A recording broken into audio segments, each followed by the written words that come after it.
Welcome to Rock and Roll and Biblical Wisdom. I am Jeremiah Childers. And I am Amber Blackwell Childers. We are so glad that you have joined us today. Today we're going to talk maybe about a heavy song, kind of a hard song to listen to. It comes from 1990 from the Black Crowes, which was a rock and roll band that started in the 90s and continues to tour even today. Amber, you like the Black Crowes? I honestly, Jeremiah, do not know them very well. Well, you listen to them with me in the car I sometimes. have, and I Yeah. have my own genre of music that you don't always consider rock and roll, but um, yeah. So, but I do have someone in my life who's very close to me who loves the Black Crowes and continues to go to all their concerts if they are able. And so I do know of them. And they actually recorded with Jimmy Page a whole album of Led Zeppelin songs. Now that's pretty cool. That is pretty cool, but that happened in the 90s. I can get behind that with you, Jeremiah. Yeah. But we're going to look at from their first album, one of their songs was She Talks to Angels. It's kind of an acoustic, softer rock song on their album. And as you listen to it, it essentially tells kind of a story about somebody that is kind of unnamed but has been seen. And it's a story that the band, the Robinsons, are the ones that lead the band, guitar and singer Chris and his brother, and they tell the story in 1996 on VH1 Storytellers. If you've got Paramount Plus, all those things are on there. You can watch anyway. And they tell the story about when they were in their early days in the 90s, playing at all these places in Atlanta. And they would play at different places where people would come and hear them. And they noticed in the audience this one girl that just kept coming back and coming back to the music that they were playing and other bands that they were around. And she had goth makeup on. She had dark makeup around her eyes. And they could tell that she probably had an addiction issue. Well, she definitely had a story. She had a story. And as storytellers and as musicians, they wrote a story based not just on her, but other people they knew during that period. And it was one about seeing somebody and recognizing that they're in pain, that they probably have an addiction. And when you listen to the song for the first time, it's kind of catchy. Some of the verses, the chorus, she talks to angels. They all know her by name. Oh yeah, she talks to angels. Says they call her out by her name. You hear that, it sounds catchy, but the more you listen to the song, you realize they're writing a story about somebody in pain. Yeah. And I think as we look at the song today, you've heard it. What are some things when you hear that song? We'll look at some of the verses in a minute, but what do you think about when you hear that song?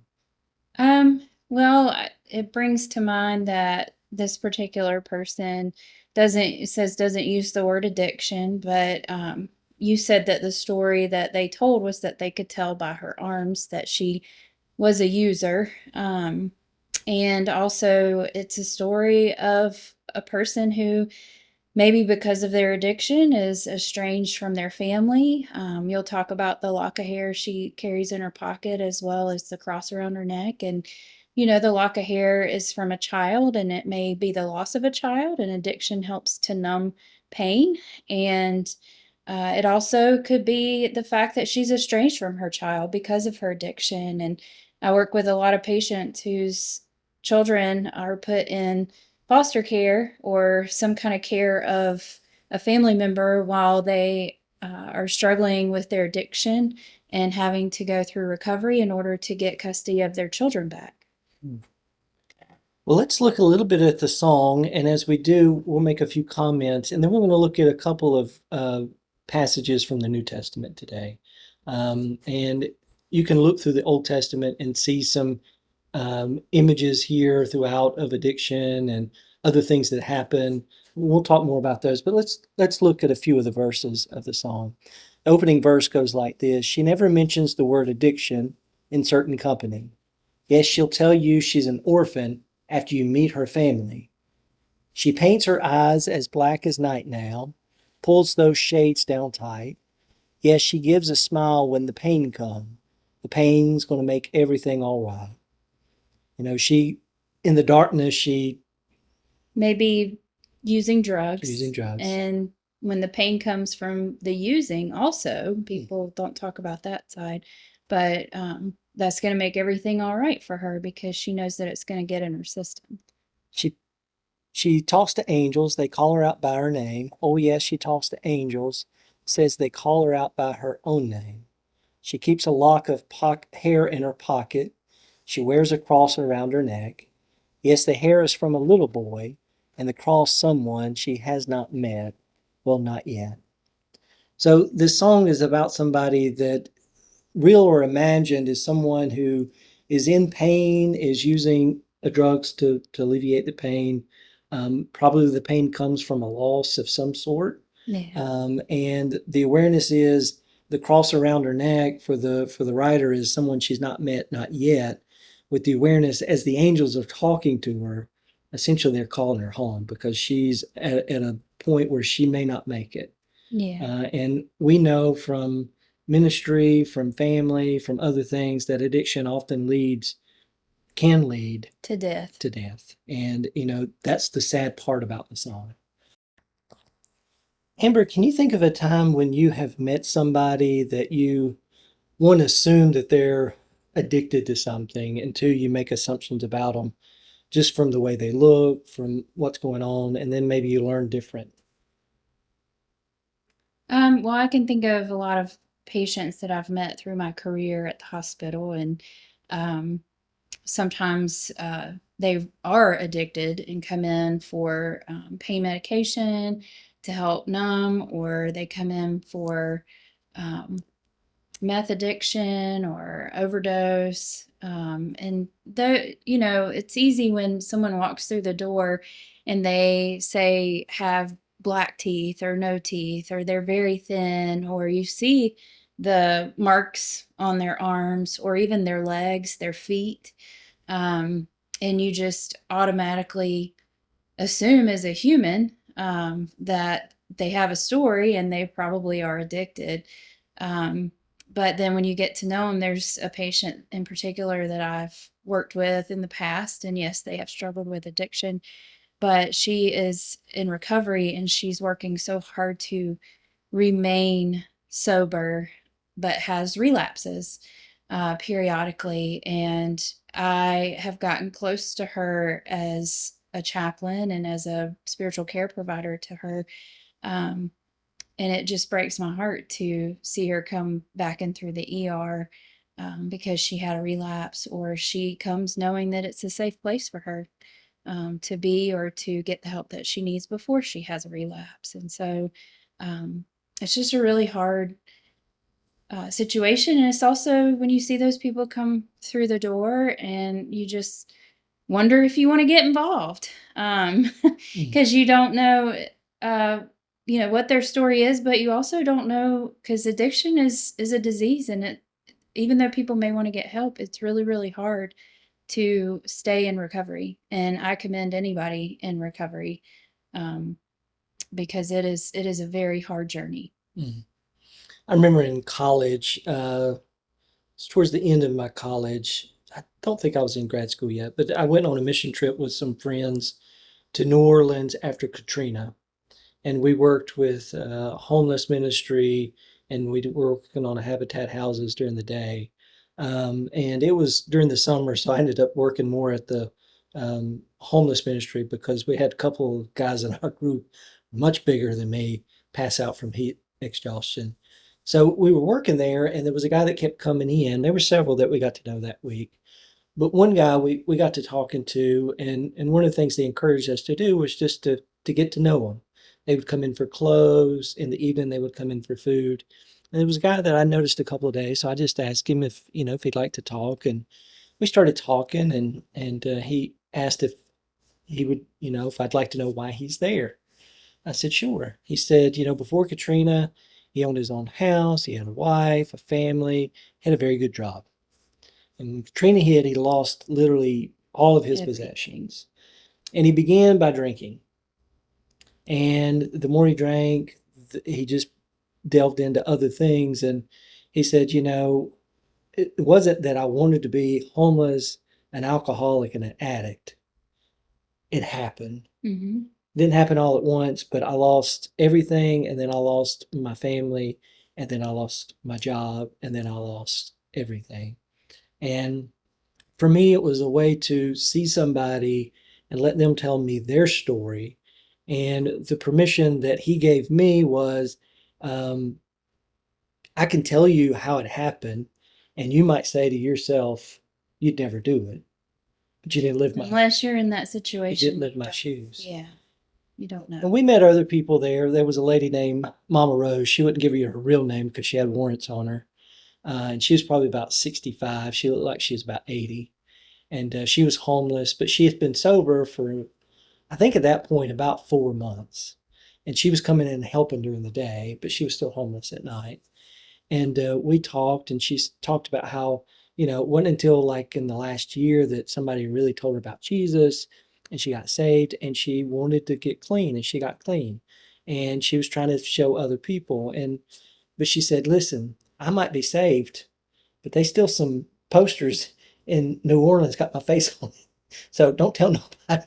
Yeah. So it was just one of those meeting those characters, but individuals that were able at kind of a formative age, that college age, when you're kind of, seeing people that become addicted to stuff and not knowing how it's going to happen at the end, but hearing people's stories. I think also we have an assumption of what addiction looks like. Mhm. And I like how the first sentence says in the song that she doesn't say that use the word addiction, because a lot of people who struggle with addiction wear masks. Mhm. There's a lot of people within churches. There's a lot of people in middle upper class. There's a lot of, it's not just the homeless and Yeah.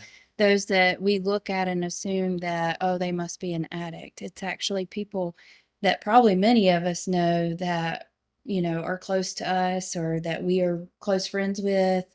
And we would never have assumed or believed that they're an addict until we find out because they share that vulnerability. But yeah.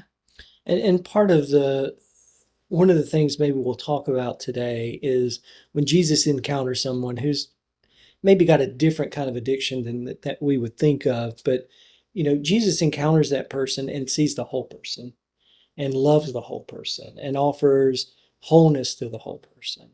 And oftentimes we meet people and we have a hard time seeing the whole of a person. All we see is the addiction. Yeah. And Or the outside appearance. or the outside appearance. One of the stories that I'm reminded of as we think about this comes out of the story in Genesis after Noah and the flood. And Noah and their family are safe, and they begin to essentially start to redo the world. And he makes wine and gets drunk. And it's not necessarily a story of addiction, but it's a story of sons coming and taking away the person's dignity because of something they've done wrong. And you can go back and read that story. There's stories all through the Bible. All stories through that. And it's a reminder is that when we look at people that are struggling with something, part of what we need to do is how do we guard that person's dignity, Exactly. honor them as a fellow human being, but also come to them with grace rather than judgment. And many people who are struggling with addiction are just trying to numb some kind of pain that's so deep and emotional and spiritual at times that it feels like the only way to survive is to not feel it. Yeah. And it's also an awareness is that that person is also somebody's child or somebody's parent or somebody's brother or sister. And the families themselves are going through a lot of grief and pain. In my own family, Amber knows that, I have had a cousin a couple of years ago who was probably about 8 years older than me, overdosed and left a son. Mm-hmm. And, that's hard when, somebody is left behind knowing that an addiction is the thing that overtook them. It wasn't cancer, it wasn't a heart disease. It was something they began thinking wasn't a big deal. They can control it. And it ended up mastering them. So it always reminds me of the story in Genesis we've talked about when Cain's about to go and do something bad to his brother. And God says, be careful. Sin is lurking at the door, ready to devour you. And I always try to remind folks that, sin can become your master if you're not careful. Jesus and Paul talks about this kind of language, taking off the former and the new with baptism, getting rid of the life of sin. But if sin is your master, it dictates everything about your life. And I think addiction is kind of that model of sin, is that, it may be something you casually experimented with, but over time it becomes something that controls you. And I always try to remind people, when does something become an addiction? When it literally dictates what you're going to be doing that day. If you can't stop thinking about it, if you can't think that you can live without it, then it's probably an addiction. So one of the stories we're going to look at today comes out of John chapter 4. It's a very familiar story. In it, Jesus is with his disciples. They've been making other disciples. So let me just read out of John chapter 4, verses 1 and following. Now, when Jesus learned that the Pharisees had heard Jesus is making and baptizing more disciples than John, although it was not Jesus himself, but his disciples who baptized, he left Judea and started back to Galilee. But he had to go through Samaria, which, if you look at a map, he doesn't really, but he does. And Samaria is a place where most Jews avoided going because the Samaritans used to be Israelites at a long time ago. Then the Assyrians came, and by the time of Jesus, which is much later, you've kind of got a religion that is a mix between Judaism and a little bit of something else. And the Jewish people from Judea and from Galilee just think that they're awful. That's why the Good Samaritan is such a surprise. They're in Samaria, so he came to a Samaritan city near the plot of the ground that Jacob had given to his sons, and Jacob's well was there. And Jesus, tired out by his journey, was sitting by the well. It was about noon. And a Samaritan woman came to draw water, and Jesus said to her, "Give me a drink." His disciples had gone to the city to buy food. The Samaritan woman said to him, "How is it that you, a Jew, ask a drink of me, a woman of Samaria? Jews do not share things in common with Samaritans." Partly the reason is they would become unclean if they did. Jesus answered her, "If you knew the gift of God and who it is that is saying to you, 'Give me a drink,' then you would have asked him, and he would give you living water." The woman said to him, "Sir, you have no bucket, and the well is deep. Where do you get that living water? Are you greater than our ancestor Jacob, who gave us the well, with his sons and his flocks drank from it?" And Jesus said to her, "Everyone who drinks of the water will be thirsty again. But those who drink of the water that I will give them will never be thirsty. The water that I will give will become in them a spring of water gushing up to eternal life." The woman said, "Sir, give me this water so that I may never be thirsty or to have to keep coming here to draw water." And Jesus said to her, "Go call your husband and come back." And the woman answered, "I have no husband." And Jesus said to her, "You are right in saying you have no husband, for you have had 5 husbands, and the one you have now is not your husband. What you have said is true." And the woman said to him, "Sir, I see that you are a prophet. Our ancestors worshipped on this mountain." If you continue to read the story, she comes to believe in Jesus as the Messiah, and she goes and tells others in her city about Jesus and about him being the Messiah. What I love about this story is this image of a well that you have to continually to come back to fill yourself up. And this woman is the symbol of the well. For her, it becomes a symbol of her constantly being in one relationship after another relationship. And we don't want to make assumptions about the story. I mean, partly if her first husband had left her, she would have had to have, you have to be in a relationship in that day, or you've got to find some other way to make a living, which is As a woman. Which would end up probably be prostitution. And this could be kind of the image of what we're getting here, is a woman who is having to be in relationships with people to get her needs met, not her wants. Whatever the situation, this image of a well that Jesus gives is you're going to constantly be coming back to this. And I think any kind of sin, especially when we think about sin as addiction is that it never satisfies. You're always coming back to the well. And Jesus says there's an alternative well that will fulfill you and will never go dry. And for him, that is that relationship with him through God. And for us, as followers of Jesus, part of that is the understanding is that in Christ, through God, that we have a fulfillment of who we are without needing something else to add to it. Oftentimes, think about, if I was going to be addicted to anything, I think it would be gambling. I was going to say TV. Oh, that's not an addiction, Amber. That's a hobby. It's a hobby. But the idea of a quick high, you make some money, and you think you can turn it over.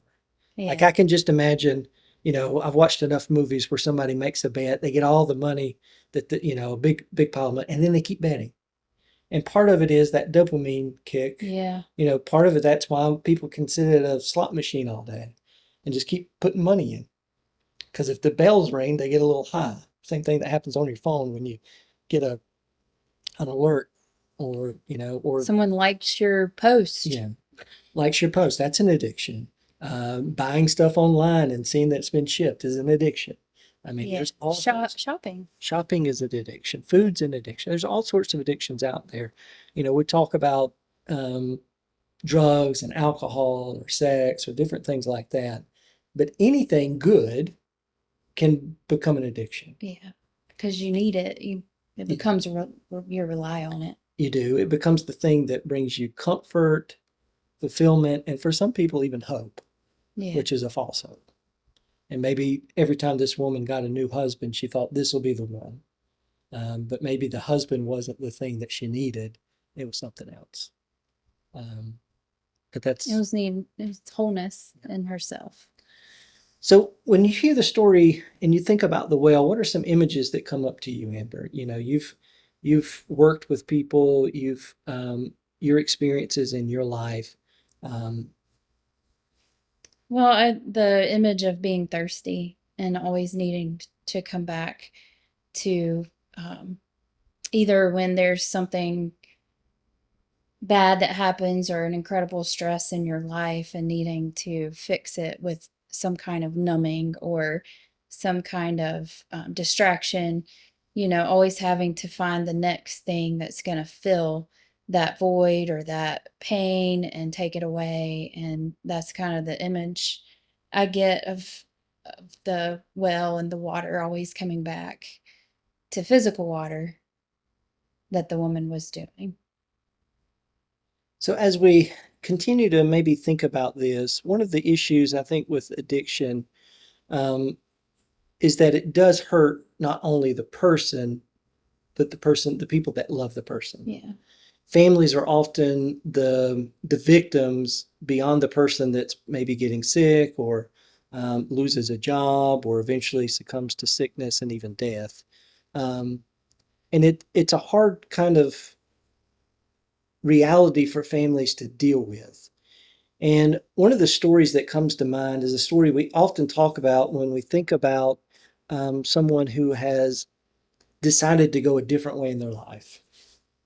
It's probably the most familiar story that most of us hear growing up. It's the story of the father and the two brothers. It comes out of Luke chapter 15, and it comes in the midst of several parables that Jesus gives about lost things. And when I think about people that are overcome with addiction, I do sense that they know deep down that they're lost. There's a lostness. They're trying to find a way out, and it seems really, really hard. Or maybe they've lost a sense of hope. Or maybe they are just feeling as though that they are like ghosts walking around in the world. That nobody sees them, nobody cares. And Jesus in these stories talks about lost things, but they become symbols of people. Whether it is the parable of the lost sheep, Jesus talks about a shepherd who goes after the one. Whether it's the parable of the lost coin, the woman who loses one of her coins, she looks everywhere for it.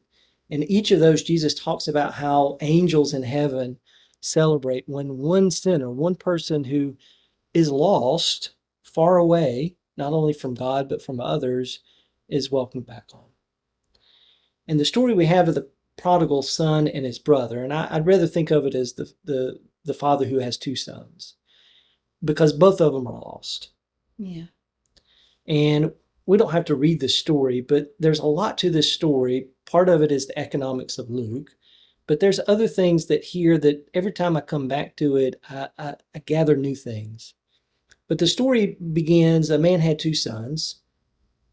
And one day the younger son says to the father, Father, give me the share of the property that will belong to me.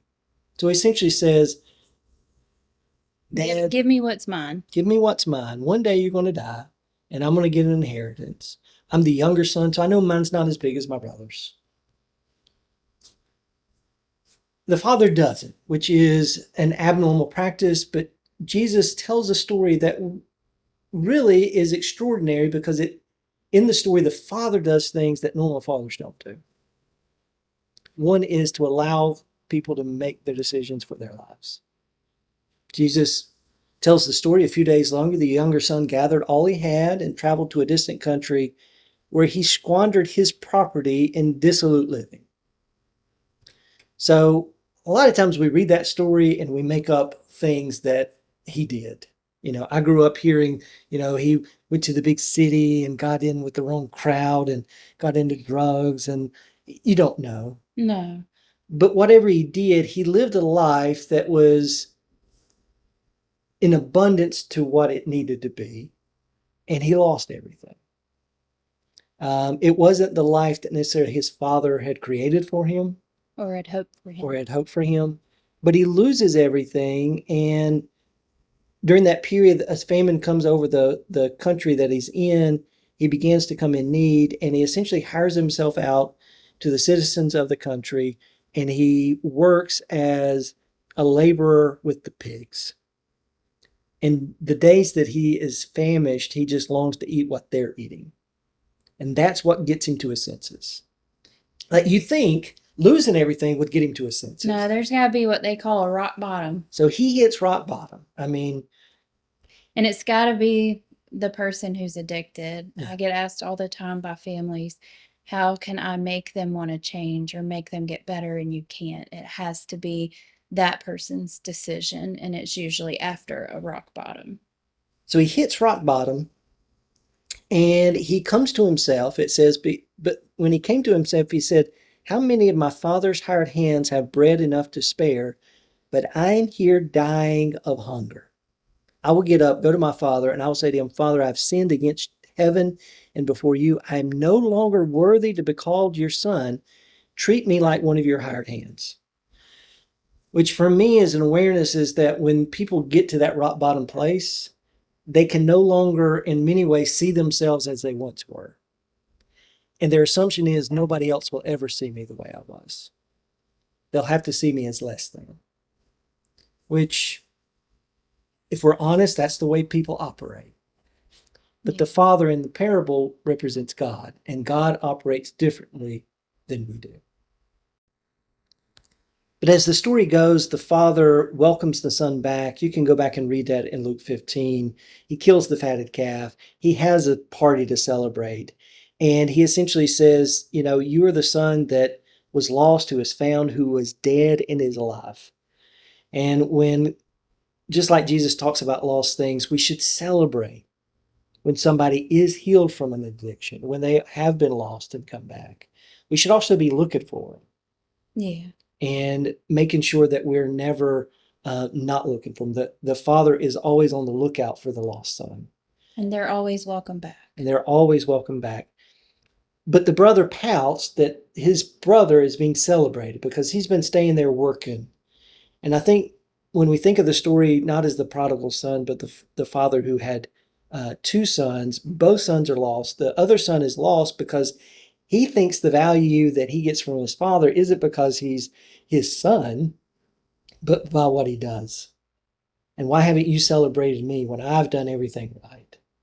And he leaves the party and we don't know what happens at the end of the story. And part of that is an awareness is that each of us who aren't the prodigal son, aren't the lost son.